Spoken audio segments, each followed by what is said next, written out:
Hello everyone, my name is Olga. I was the winner of Astra Furniture's Give a Wish 2021. Welcome to my house. I'm a single mother of 3 and a survivor of gender-based violence and homelessness.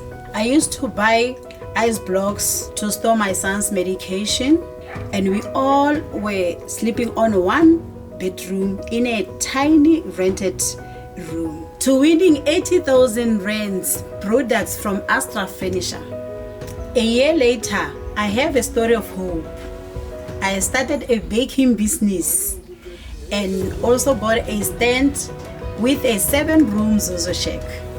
I am so grateful to my mom and my daughter who nominated me. Dreams do come true.